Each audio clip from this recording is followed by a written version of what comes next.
سورۃ المائدہ آیت نمبر 87۔ اعوذ باللہ من الشیطان الرجیم، بسم اللہ الرحمن الرحیم۔ یا ایہا الذین آمنوا لا تحرموا طیبات ما احل اللہ لکم ولا تعتدوا ان اللہ لا يحب المعتدین۔ گزشتہ چند آیات میں اہل کتاب یہود و نصارہ کا تذکرہ چل رہا تھا۔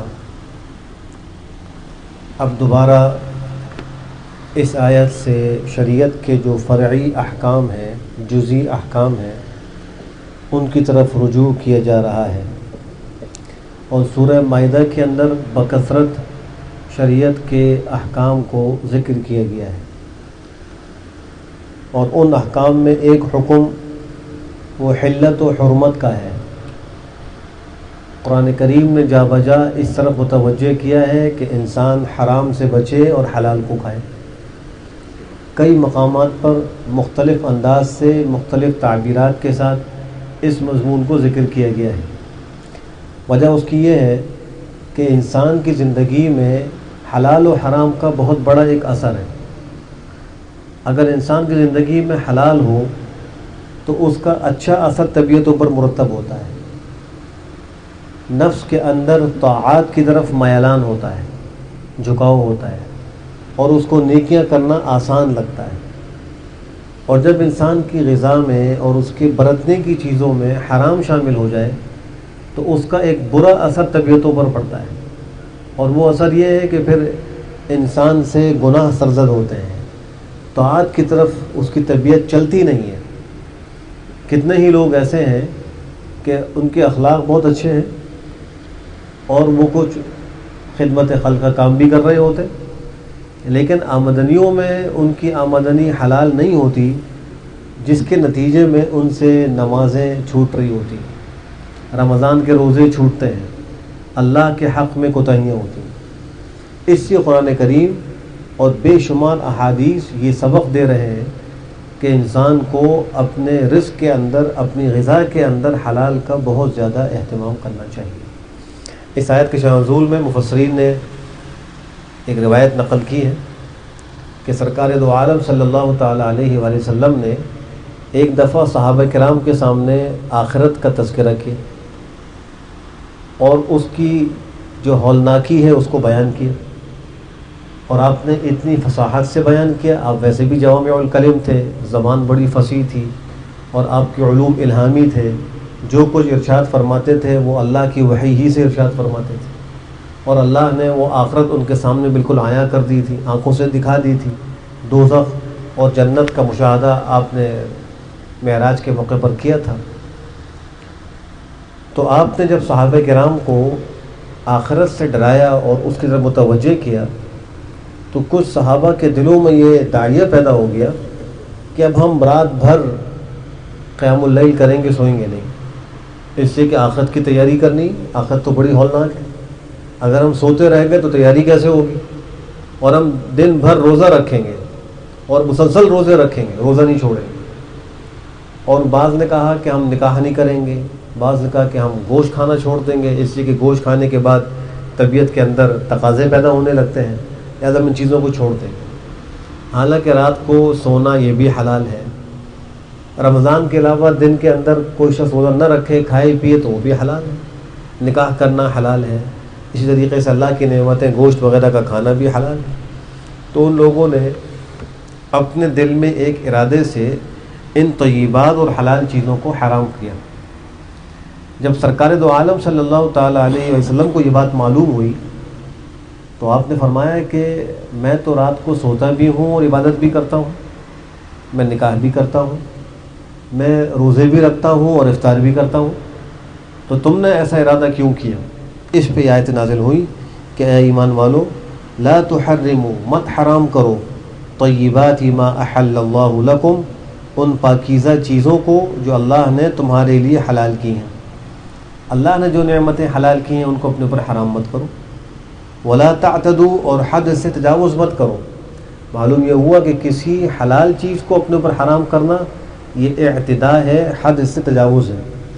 پھر فرمایا کہ بے شک اللہ پسند نہیں کرتا حد سے تجاوز کرنے والوں کو، یعنی اللہ ایسے لوگوں کو پکڑے گا، سزا دے گا۔ مفسرین نے لکھا ہے کہ کسی حلال کو حرام کرنے کے 3 مرتبے ہیں۔ پہلا مرتبہ یہ ہے کہ کوئی آدمی کسی حلال کو یہ اعتقاد کر کے کہ یہ حلال نہیں ہے، حرام ہے، اور میرا عقیدہ یہ ہے کہ یہ اللہ نے جو حلال کیا میں اس کو نہیں مانتا، یہ حرام ہے، العیاذ باللہ۔ پہلا مرتبہ تو یہ ہے، یہ مرتبہ کفر کا ہے۔ نص قطعی سے جو چیز حلال ہو اس کے بارے میں یہ عقیدہ رکھنا کہ یہ حرام ہے، یہ انسان کو یہ عمل کافر بنا دیتا ہے۔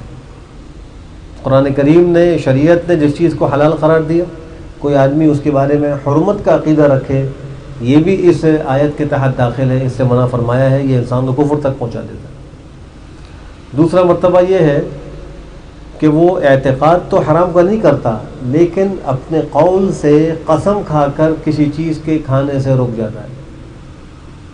قسم کھا لی یہ چیز نہیں کھاؤں گا۔ احادیث میں آتا ہے کہ سرور عالم صلی اللہ تعالیٰ علیہ وسلم کا معمول تھا عصر کی نماز کے بعد اپنی ازواج مطہرات کے پاس آپ تشریف لے جاتے تھے اور سب سے ملاقات کرتے تھے، ان کی ضروریات کو پورا کرتے تھے۔ ایک خاتون خانہ کے پاس گئے تو انہوں نے آپ کے لیے پانی میں شہد ملا کے رکھا تھا، وہ آپ کو پلا دیا۔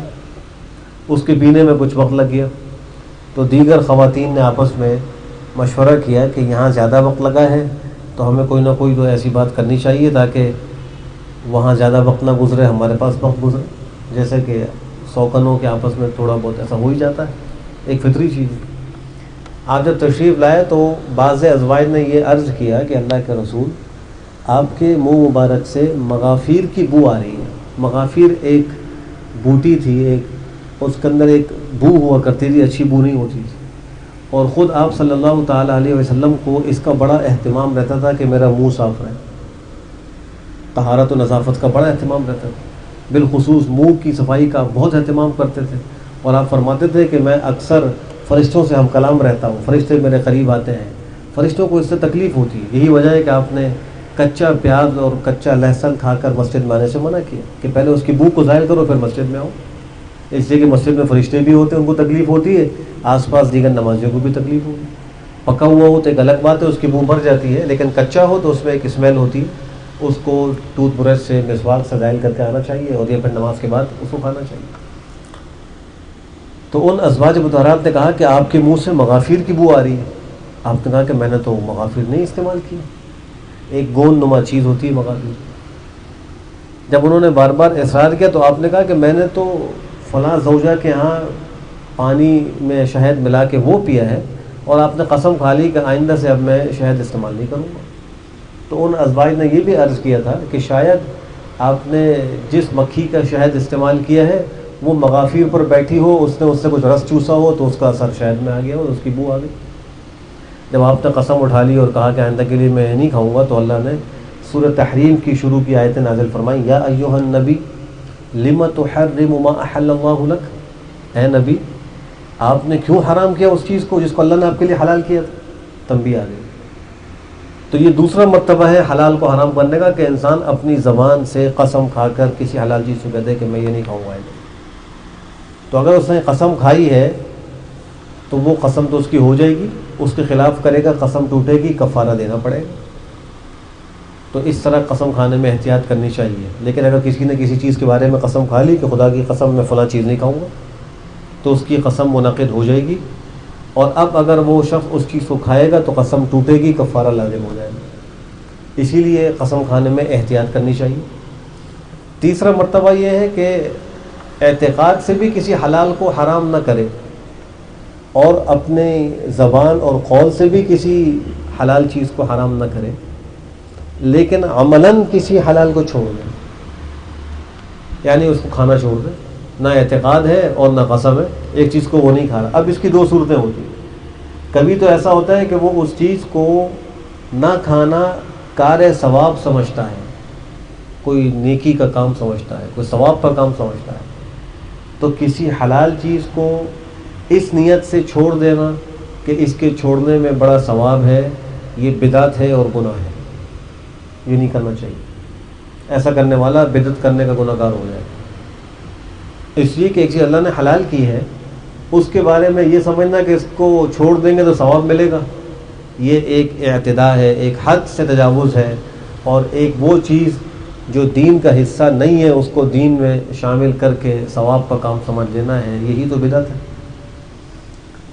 اور دوسرا اس کا جز یہ ہے کہ وہ نہ اعتقاداً اس کو حرام سمجھ رہا ہے، نہ قول سے حرام کر رہا ہے، نہ اس کے چھوڑنے کو وہ کوئی ثواب کا کام سمجھتا ہے، بلکہ وہ پرہیز کے طور پہ چھوڑ دیتا ہے. یا کسی کو کسی طبیب اور ڈاکٹر نے کہہ دیا کہ آپ کی صحت ایسی ہے کہ یہ چیزیں آپ نہ کھائیں، اس کو وہ چھوڑ دیتا ہے، تو یہ بلا کراہت جائز اور درست ہے، یہ ٹھیک ہے. بہت سے لوگ ہیں شوگر کے مریض ہیں، وہ میٹھا نہیں کھاتے، ڈاکٹر نے منع کر دیا.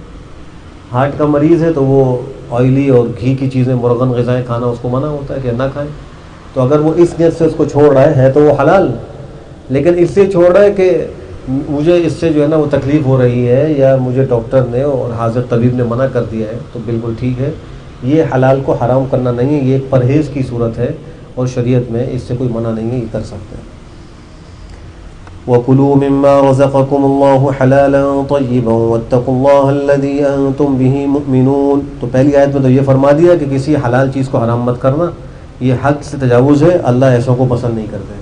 اب یہ فرما رہے کہ کھاؤ اس میں سے جو اللہ نے تم کو عطا کیا ہے، حلال طیب ہو، حلال ہو اور پاکیزہ چیز ہو، شریعت نے اس کو حرام قرار نہ دیا ہو، کسی غیر کا مال نہ ہو اور کوئی مال حرام نہ ہو، تو اس کو کھاؤ. حلال طیب پاکیزہ چیزیں کھاؤ، اور اللہ سے ڈرو، الذی انتم بہ مؤمنون، جس اللہ پر تم ایمان لائے ہو، جس پر تم ایمان رکھتے ہو، اس خدا سے ڈرو. تو اللہ سے ڈرنے کا ایک تقاضا یہ بھی ہے کہ انسان حلال کھائے، حرام سے بچے. یہ اللہ سے ڈر اور خوف کا تقاضا ہے. جو شخص حلال کا اہتمام نہیں کرتا، حرام سے نہیں بچتا، تو وہ خوف خدا سے خالی ہے. اگر اس میں خدا کا خوف ہوتا تو وہ ایسا نہ کرتا. جس میں ذرہ برابر بھی خدا کا خوف ہوگا وہ حرام نہیں کھائے گا. وہ کہے گا میں بھوکا رہ لوں گا، فاقہ برداشت کر لوں گا، اپنی خواہشات کو دبا لوں گا، لیکن حرام کی طرف نہیں جاؤں گا. جو اللہ دے دے ٹھیک ہے. یہ دنیا تو ضرورت کے ساتھ اپنی زندگی کو گزارنے کی چیز ہے، خواہشات کو پورا کرنے کی چیز دنیا نہیں. اس دنیا میں کوئی یہ کر بھی نہیں سکتا کہ جو دل میں آئے پورا ہو جائے. اس دنیا کا یہ خاصہ نہیں، یہ خاصہ آخرت کا ہے.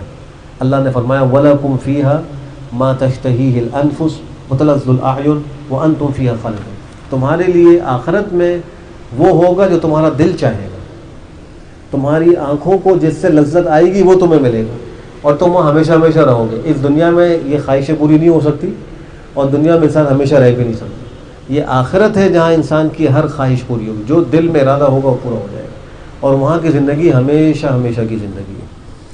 لا يؤاخذكم الله باللغو في أيمانكم ولكن يؤاخذكم بما عقدتم الأيمان فكفارته إطعام 10 مساكين من أوسط ما تطعمون أهليكم أو كسوتهم أو تحرير رقبة فمن لم يجد فصيام 3 أيام ذلك كفارة أيمانكم إذا حلفتم واحفظوا أيمانكم كذلك يبين الله لكم آياته لعلكم تشكرون. ایک اور فرعی حکم دیا جا رہا ہے، اور وہ یہ ہے کہ اللہ تمہارا مواخذہ نہیں کرے گا تمہاری قسموں میں جو لغو ہیں ان پر. لغو جو قسمیں انسان کھاتا ہے ان پر اللہ تمہارا مواخذہ نہیں کرے گا. امام ابو حنیفہ رحمہ اللہ کے نزدیک لغو قسم وہ ہوتی ہے کہ انسان بغیر قصد کے جس کو کھا لے، ارادہ نہیں تھا، زبان سے قسم کا لفظ نکل گیا، یا وہ اپنے گمان کے مطابق کسی چیز کو صحیح سمجھ رہا تھا، حقیقت میں وہ اس کے برخلاف تھی، اس نے اپنی سمجھ کے مطابق اس پہ قسم کھا لی. مثلا کوئی صاحب حج پر گئے ہوئے تھے، اس کو یہ علم ہوا کہ فلاں صاحب حج سے واپس آ گئے، لیکن حقیقت میں وہ نہیں آئے تھے، اس کو غلط خبر تھی. اس نے اپنے علم کے مطابق قسم اٹھا لی کہ خدا کی قسم فلاں صاحب آ گئے، تو یمین لغو ہے. اللہ نے اس پر کفارے کے ساتھ مواخذہ نہیں رکھا، کوئی کفارہ لازم نہیں ہو. امام شافعی رحمہ اللہ فرماتے ہیں کہ جو عام طور پر انسان محاورے میں بات چیت میں قسمیں کھاتا ہے، کلا واللہ، بلا واللہ، لا واللہ، جیسا کہ عربوں کا یہ ایک عام معمول ہے، واللہ واللہ یہ سب بولتے رہتے ہیں وہ، تو یہ یمین لغو ہے، اس پر مواخذہ کوئی نہیں اور اس پہ کوئی کفارہ نہیں. دوسری قسم ہے جس کو یمین غموس کہتے ہیں، غموس غمسن سے مشتق ہے. غمس کا معنی ہوتا ہے کسی چیز کو ڈبونا، کسی چیز کو غرق کر دینا. یہ جھوٹی قسم ہوتی ہے، اور یہ قسم ایسی ہوتی ہے کہ انسان کو گناہ میں ڈبو دیتی ہے. اور حدیث شریف کی روح سے جو بڑے بڑے گناہ ہیں ان میں اس یمین الغموس کو ذکر کیا گیا ہے. اکبر الکبائر الاشراک باللہ وعقوق الوالدین وقتل النفس والیمین الغموس. بڑے بڑے گناہوں میں سب سے بڑا گناہ فرمایا اللہ کے ساتھ شرک کرنا، سب سے بڑا گناہ ہے. کائنات کا سب سے بڑا گناہ، عظیم ترین گناہ وہ اللہ کے ساتھ شرک ہے. پھر فرمایا ماں باپ کی نافرمانی، حقوق الوالدین. اللہ نے اپنے حق کے ساتھ ماں باپ کے حق کو ذکر کیا کہ جو اللہ کے حق میں کوتاہی کرتا ہے وہ تو مشرک ہو گیا، شرک کر رہا ہے، اللہ کے ساتھ دیگر بتوں کو معبود سمجھ رہا ہے، یا اللہ کی صفات میں کسی کو شریک سمجھ رہا ہے، کسی کو حاجت روا مخلوق میں، کسی کو مشکل کشا، کسی کو داتا، کسی کو کیا کیا کہتا رہتا ہے. یہ سب شرک ہے. اور پھر ساتھ فرمایا حقوق الوالدین. تیسرا فرمایا وقتل النفس، کسی کو ناحق قتل کرنا، یہ فرمایا سب سے بڑا گناہ ہے. اور چوتھے نمبر فرمایا والیمین الغموس، جھوٹی قسم. آج مسلمان بڑے آرام سے کھاتا ہے، سامان بیچنے والا بھی جھوٹی قسم کھاتا ہے، اور جو دیگر معاملات ہیں دنیاوی ہمارے، اس میں عام طور پہ لوگ اپنی چیز بیچنے کے لیے، اپنا فائدہ حاصل کرنے کے لیے، یا کہیں وہ کسی غلطی کے اندر پھنس گیا تو اپنے آپ کو اس سے بچانے کے لیے جھوٹی قسم، جھوٹی گواہی کوئی مسئلہ ہی نہیں ہے، بلکہ وہ تو اب بکتی ہیں، فروخت ہوتی ہیں. کسی کا کوئی مقدمہ ہو جائے، پھنس جائے، انہیں گواہ چاہیے ہو، کوئی گواہ موجود نہ ہو تو وہ بازار سے خرید سکتا ہے. آدمی آ جائیں گے، بھائی کتنے پیسے آپ ہمیں دیں گے، ہم آپ کی گواہی دے دیں، اور وہ مسلمان ہے. تو جھوٹی قسم، ایک چیز کے بارے میں اس کو پتہ ہے کہ یہ کام نہیں ہوا اور وہ کہتا ہے خدا کی قسم یہ کام ہو گیا. یہ اس کو پتہ ہے کہ یہ کام ہو گیا، وہ کہتا ہے خدا کی قسم یہ نہیں ہوا. یہ جھوٹی قسم ہے. فرمایا کہ یہ بدترین گناہ ہے. ایسی قسم اگر کھائیے تو وہ استغفار کریں. تیسری قسم جس کو یمین منعقدہ کہتے ہیں. منعقدہ کا مطلب یہ ہوتا ہے کہ آئندہ زمانے میں کسی کام کے کرنے یا نہ کرنے کی قسم اٹھانا، کہ خدا کی قسم میں یہ کروں گا، یا خدا کی قسم میں یہ نہیں کروں گا. بہت سے لوگ ہیں وہ کسی بات میں غصہ آ گیا، آئندہ سے ہم تم سے خدا کی قسم بات نہیں کریں گے، ہم تم سے ملیں گے نہیں، اس پہ قسمیں اٹھا لیتے ہیں لوگ. ہم تم سے لین دین نہیں کریں گے، رشتہ ناتا نہیں کریں گے، وغیرہ وغیرہ. بہت ساری مثالیں ہو سکتی ہیں. تو ایسی صورت میں دیکھا جائے گا کہ اس نے جو قسم جس چیز کے بارے میں کھائی ہے، اگر وہ کوئی نافرمانی کی قسم ہے، گناہ کی قسم ہے، تو ایسی صورت میں وہ اس قسم کو توڑے اور اس کا کفارہ دے. اور اگر وہ کسی جائز کام کی قسم ہے تو اس کو پورا کرے. اگر اس کے خلاف ہو گیا تو کفارہ لازم ہو جائے گا. اور کفارہ اسی آیت میں ذکر فرمایا کہ یا تو غلام آزاد کرنا ہے. آج کل غلام بانیوں کا جو ہے وجود نہیں ہے، اس سے یہ کام تو نہیں ہو سکتا. تو پھر فرمایا کہ 10 مسکینوں کو کھانا کھلانا ہے، درمیانی مرتبے کا کھانا، یا 10 مسکینوں کو کپڑا پہنانا ہے، جوڑا دینا ہے. اور یہ فرمایا کہ اگر یہ بھی نہیں کر سکتا تو پھر 3 دن کے روزے ہیں مسلسل، وہ ایک قسم کا کفارہ ہے. مسلسل 3 دن کے روزے. اگر ایک آدمی 10 مسکینوں کو کھانا کھلا سکتا ہے تو روزوں سے اس کا کفارہ ادا نہیں ہوگا، اس کو 10 مسکینوں کو کھانا ہی کھلانا پڑے گا. اگر کوئی شخص 10 مسکینوں کو جوڑا دے سکتا ہے قسم کے کفارے میں تو پھر روزوں سے اس کا کفارہ ادا نہیں ہوگا، اس کو وہی دینا پڑے گا. اگر یہ دونوں کام نہیں کر سکتا تو اب اس کے اوپر روزے آئیں گے، ایک ایک قسم پر 3 دن کے روزے مسلسل اس کو رکھنے ہوں گے. تو یہ یمین منعقدہ ہوتی ہے. حضرت ابوبکر صدیق کے بارے میں آتا ہے کہ واقعہ افک میں، جس واقعے میں حضرت اماں عائشہ صدیقہ کی ذات مبارک پر تہمت لگی تھی، تو کچھ ایسے حضرات بھی جو مسلمان تھے اس پروپیگنڈے میں شریک ہو گئے. تو ان میں کچھ حضرات تھے جن کا خرچہ حضرت ابوبکر صدیق اٹھایا کرتے تھے. جب ان کی صاحبزادی کی بارات کی آیتیں سورہ نور میں جو آئی ہیں وہ اتر گئی، نازل ہو گئیں، تو انہوں نے قسم اٹھائی کہ میں آئندہ اپنے اس رشتہ دار کو جس کو میں خرچہ دیا کرتا تھا نہیں دوں گا. یہ قسم اٹھا دی. اللہ نے اس پر آیتیں اتاری، وَلَا يَأْتَلِ مِنْكُمْ أُولُو الْفَضْلِ مِنْكُمْ وَالسَّعَةِ أَنْ يُؤْتُوا أُولِي الْقُرْبَى وَالْمَسَاكِينَ وَالْمُؤْمِنِينَ فِي سَبِيلِ اللَّهِ وَلْيَعْفُوا وَلْيَصْفَحُوا أَلَا تُحِبُّونَ أَنْ يَغْفِرَ اللَّهُ لَكُمْ. اس آیت کا مفہوم یہی ہے کہ جن لوگوں کو اللہ نے وسعت دی ہے، مال دیا ہے، ان کو یہ مناسب نہیں ہے کہ وہ اپنے قرابت داروں کو جن کو پیسے دیا کرتے تھے ان کو روک دیں اور کہیں کہ ہم ان کو آئندہ خرچہ نہیں دیں گے. ایسا نہ کریں. کہ تم کو یہ بات پسند نہیں کہ اللہ تمہیں معاف کر دے. الا تحبون ان یغفر اللہ لکم واللہ غفور الرحیم. اللہ بہت معاف کرنے والے، بڑے مہربان. جب یہ آیت نازل ہوئی تو حضرت ابوبکر صدیق نے کہا مجھے بالکل پسند ہے کہ اللہ مجھے معاف کرے، یہ بات مجھے بہت پسند ہے. اپنی قسم کو توڑا اور دوبارہ اس کا خرچہ شروع کر دیا، کفارہ اس کا دے دی۔ تو فرمایا کہ لا یؤاخذکم اللہ، اللہ تمہارا مواخذہ نہیں کرے گا، یعنی کفارے کے ذریعے سے تمہاری قسموں میں لغو پر، لیکن تمہارا مواخذہ کرے گا ان قسموں پر جن کو تم نے اپنے قصد اور ارادے سے کھایا ہے، جن قسموں کو تم نے خود ارادہ کیا ہے اور آئندہ کسی کام پہ کرنے نہ کرنے پر قسم اٹھائی ہے، اس پر اللہ تمہارا مواخذہ کرے گا، وہ کفارے کے ساتھ۔ اس کا کفارہ کیا ہے؟ فکفارہ، تو اس کا کفارہ اطعام 10 مساکین، 10 مسکینوں کو کھانا کھلانا ہے، من اوسط ما تطعمون، اس درمیانے کھانے سے جو تم کھلاتے ہو اہلی کو، اپنے گھر والوں کو، یا اپنے گھر والوں کو کھانا کھلاتے ہو وہ مسکینوں کو دینا پڑے گا۔ او کسوتہم، یا ان کو کپڑا پہنانا ہے، او تحریر رقبہ، یا غلام آزاد کرنا ہے۔ ان تینوں میں کوئی بھی کام کرے اس کا اس کو اختیار ہے۔ اگر ایک شخص غلام باندیا موجود ہے وہ بھی آزاد کر سکتا ہے مثلا، اور 10 مسکینوں کو کھانا بھی کھلا سکتا ہے، تو اس کو اختیار ہے، چاہے یہ کرے چاہے وہ کرے۔ یا 10 کو کپڑا پہنا سکتا ہے اور 10 کو کھانا بھی کھلا سکتا ہے، اس میں بھی اس کو اختیار ہے، کوئی بھی ایک کام کر لے۔ لیکن اگر یہ تینوں کام وہ نہیں کر سکتا تو فمن لم یجد، جو شخص نہ پائے، اوپر کی یہ چیزیں اس کے قدرت میں نہیں ہیں، فصیام 3 ایام، تو اس پر روزے ہیں 3 دن کے، 3 دن اس کو روزے رکھنے پڑیں گے۔ فرمایا کہ یہ کفارہ ہے تمہاری قسموں کا، جب تم قسموں کو کھا لو اور ان کو پھر توڑ ڈالو۔ خالی قسم کھانے سے کفارہ لازم نہیں ہوتا جب تک کہ اس کو نہ توڑا جائے۔ پھر فرمایا وَاحْفَظُوا ایمانکم، اپنی قسموں کی حفاظت کرو۔ یہ قسم ایسی چیز نہیں ہے، کبھی کبھی انسان کو ضرورت پڑ جاتی ہے قسم کھانے کی، نوبت آ جاتی ہے۔ مثلا 2 لوگوں کا اختلاف ہو گیا کسی مسئلے میں، اور ایک آدمی نے دعویٰ کر دیا کہ یہ چیز میری ہے، دوسرا کہتا ہے کہ نہیں یہ میری ہے۔ جس نے دعویٰ کیا اس کے پاس گواہ نہیں ہے، تو شریعت کا حکم یہ ہے کہ جو انکار کر رہا ہے اس کو قسم دی جائے گی۔ تم قسم کھا کر یہ کہو کہ یہ چیز میری ہے اور اس کی نہیں ہے، جب وہ قسم کھا لے گا تو فیصلہ اس کے حق میں ہو جائے گا۔ اگر جھوٹی کھائی تو گناہ گار ہو جائے گا، وہ چیز اس کے لیے حلال نہیں ہوگی، لیکن اگر سچی قسم کھائی تو پھر یہ اس کی قسم معتبر ہو جائے گی۔ تو فرمایا کہ اپنی قسموں کی حفاظت کرو، جہاں ضرورت پڑے وہاں کھاؤ، لیکن بات بات پر قسمیں کھانا، قرآن کی قسم، کعبے کی قسم، ماں کی قسم، باپ کی قسم، اس طریقے سے قسم کھانا ٹھیک نہیں ہے۔